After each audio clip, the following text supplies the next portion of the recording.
Hoje eu vou falar sobre o planejamento previdenciário.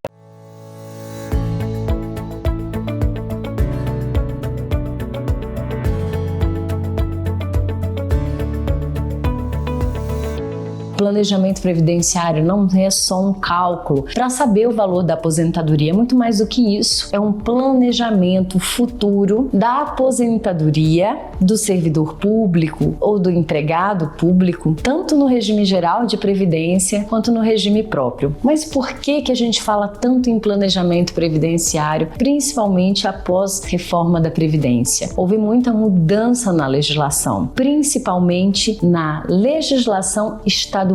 Tanto a lei estadual como a lei municipal teve uma desconstitucionalização dos seus regimes de aposentadoria. Hoje, tanto o estado quanto o município, ele é autônomo para reger acerca das aposentadorias dos seus servidores. Quer ver um exemplo? Antes da reforma da Previdência, o professor, para se aposentar no estado, por exemplo, tinha que ter 50 anos de idade, se mulher, 55 anos de idade, se homem, 25 anos de contribuição para a mulher, 30 anos para o homem. Depois da reforma, houve uma mudança radical no requisito idade. Hoje a professora tem que ter no mínimo 57 anos e o homem, no caso o professor, 60 anos de idade. 25 anos de efetivo exercício de magistério na educação básica, tanto para o homem quanto para a mulher. Mas o que isso tem a ver com a aposentadoria? Essas regras, elas influem diretamente na base de cálculo do salário. Anterior à reforma, era 100% da média dos 80 maiores salários de contribuição. Hoje, a base de cálculo é 60% de 100% da média das contribuições, mais 2% ao ano, que o professor permanecer contribuindo para o seu regime. O planejamento previdenciário, ele vai ajudar o professor a identificar as regras de transição,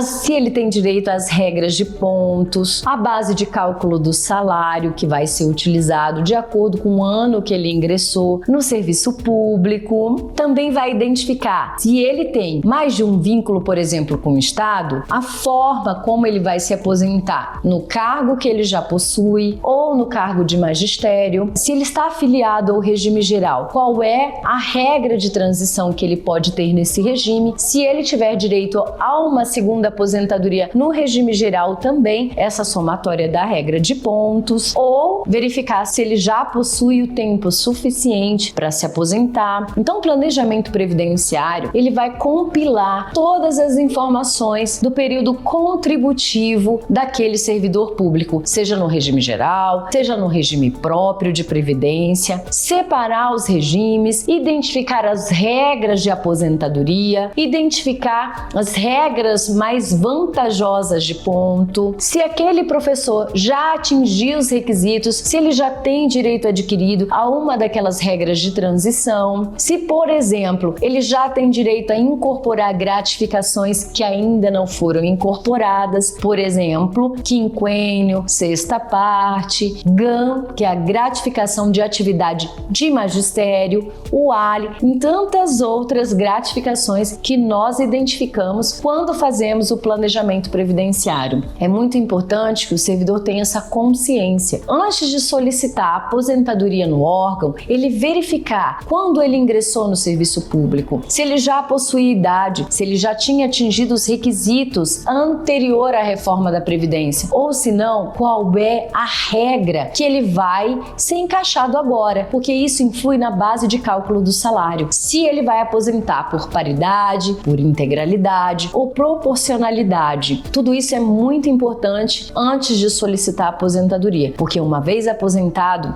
não pode ser revista a aposentadoria, exceto se haja um erro grosseiro. Caso contrário, aí, infelizmente, não há mais o que ser feito na aposentadoria. Eu sou Emanuele Beordo, eu sou advogada, especialista em RPPS, é o regime próprio de previdência do servidor público, no escritório Beordo e Carvalho Advogados, na cidade de Franca, São Paulo. Se inscreva no nosso canal, ative o sininho e fique por dentro de todas as dicas que nós vamos compartilhar aqui semanalmente para ajudar você, servidor, a fazer a escolha do melhor benefício na hora de se aposentar.